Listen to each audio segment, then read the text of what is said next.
नाज़रीन, मलीर में डंपर जो मुसाफ़िर वैन ऐं रिक्शा सां टक्कर थी पियो, जंहिंजे नतीजे में हिकु ॼणो फोत थी वियो आहे। वधीक तफ़सील मालूम कंदा मेहरान टीवी जे रिपोर्टर रबनवाज़ मस्तोई खान। जी रबनवाज़, कहिड़ा तफ़सील आहिनि?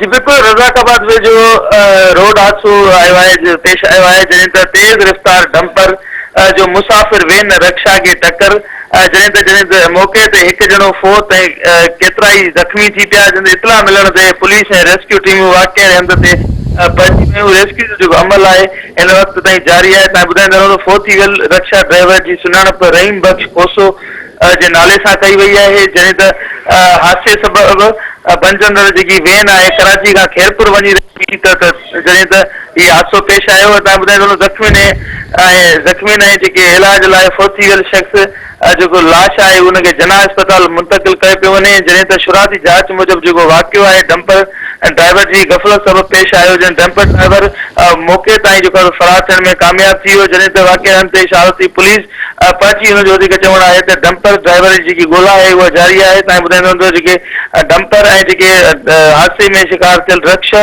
ऐं हाईएस गाॾी वेन आहे उनखे थाणे ते मुंतक़िल कयो वियो आहे। जी रबनवाज़, तव्हांजी महिरबानी।